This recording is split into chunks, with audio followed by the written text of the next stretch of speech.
Hello বন্ধুরা, তোমাদের সুমাইয়া আপু নিত্যদিনের মতো তোমাদেরকে আবারও স্বাগত জানাচ্ছি আমার ডেইলি ব্লগের আরেকটি নতুন পর্বে। আশা করছি সবাই খুব খুব ভালো আছো আর সব সময় যেন ভীষণ ভালো থাকো এই প্রার্থনা করি সবার জন্য। গতকাল দুপুরে খাবার থেকে ভিডিওটা স্টার্ট করেছি।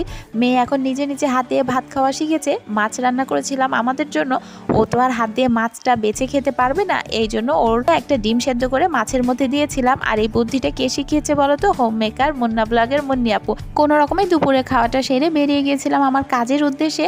আমার বাসায় আজকে শুক্রবারে গেস্ট আসার কথা ছিল।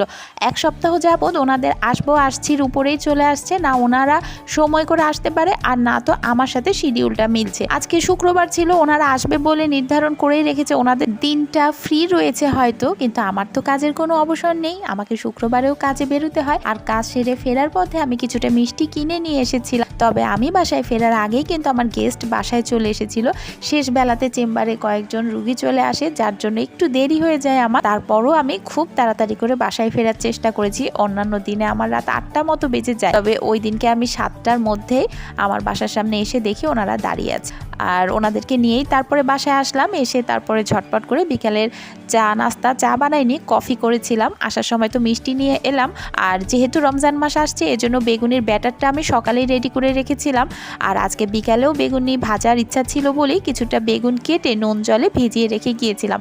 আসার পরে ঝটপট করে বেগুনিটা ভেজে নিয়েছি মিষ্টি, আর সকালবেলাতে নুডলস করে রেখে গিয়েছিলাম, সেটা কিছুটা গরম করে ওনাদের সাথে আমরাও খেয়ে নিলাম।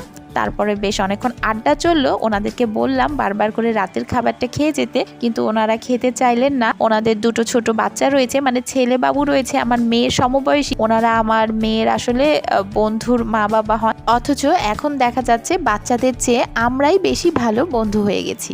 বাচ্চাদের নিয়ে আসেননি, যার জন্য রাতে খাওয়া দাওয়া না করে চলে গেলেন। আর বাচ্চারা আসলে অবশ্য অনেক মজা হতো। আমার মেয়ে অনেক আশা করে বসেছিল, কিন্তু যখন দেখলো যে না বন্ধুরা কেউ আসেনি, পরে একা একাই বসে টিভি দেখে খেলাধুলা করে সময়টা কাটিয়ে দিয়েছে। এরপরে বেশ অনেকটা সময় আড্ডা দিয়ে ভালোই কেটেছিল।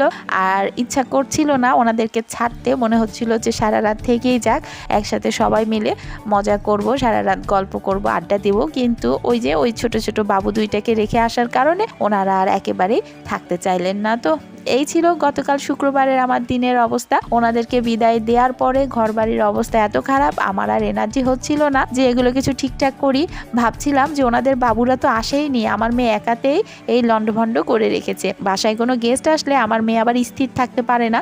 যেখানে যত খেলনা আছে, সে যে বয়সের মানুষই আসুক না কেন, তার সাথে সেই খেলনাগুলো নিয়ে খেলা জুড়ে দেয়। তো গেস্ট চলে যাওয়ার পরে দেখা যাচ্ছে মেয়েও ক্লান্ত হয়ে শুয়ে রয়েছে, আর তার বাবাও বসে গেছে তার নিজের চেয়ার টেবিলে, এবং ওর বাবা যে রুমে কাজ করে সেই রুমের ফ্লোরেও ও খেলাধুলা করে আর কি। আমি যেহেতু বিকালের সময়টা আমার অফিসিয়াল কাজে বাইরে ছিলাম, এই সময়টাতে ও আবার ওর বাবার কাছে এই রুমে মেঝেতে ফ্লোর সিটিং এর উপর বসেই খেলাধুলা করেছে। এজন্য সব ঘরেই আমি ওর খেলার মতো একটা জায়গা তৈরি করে রাখি, যখন যার সাথেই থাকুক না কেন সে যেন নিজের কাজ করার সময়ে ওর দিকে খেয়ালটা রাখতে পারে। তাই প্রত্যেকটা ঘরেই ওর খেলার জন্য আলাদা ব্যবস্থা করে দিয়েছি। গেস্ট চলে যাবার পরে তাদের সাথে গল্প করে আড্ডা দিয়েই তো আমার বাড়ির এই দুজন বান্দা একেবারে ক্লান্ত হয়ে গেছে। সুতরাং এখন বাকি সমস্ত কাজ আমাকেই দ্রুত হাতে শেষ করতে হবে। তারপর ডিনারটা রেডি করে সবাই মিলে খেয়ে দিয়ে ঝটপট ঘুমিয়ে যেতে হবে, কারণ কালকে আবার রমজানের প্রস্তুতির শেষ দিন হয়ে যাবে। এজন্য সকালবেলায় অনেক কাজ রয়েছে। তো রাত্রে আর বেশি ঝামেলা করতে পারিনি, দ্রুত কিচেন ক্লিন করে শুয়ে গেছিলাম আর কি। এরপর আজকে সকাল থেকে শুরু করেছি, আগামীকাল থেকে তো রমজান। যেহেতু আজকে সেহরি খেতে হবে, মোটামুটি দুপুর রাত আবার সেহরি সহ 3 বেলার খাবারের বন্দোবস্ত না করলে তো আর হচ্ছে না। তো যথাসম্ভব একটু বেশি করেই খাবার টাবার রান্না করেছিলাম। তো সেহরিতে বা পরবর্তী রাতে কখন কি করি সেগুলো পরবর্তী ভিডিওতে শেয়ার করব। আজকে দুপুরের এই খাবার পর্যন্তই রেখে ভীষণ ক্লান্ত শরীরে বিদায় নিচ্ছি, কারণ আজকেও এই মাত্র অফিস থেকে ফিরে ভয়েসটা দিয়ে ভিডিওটা ছেড়ে দিলাম। ভালো থেকো বন্ধুরা, টাটা।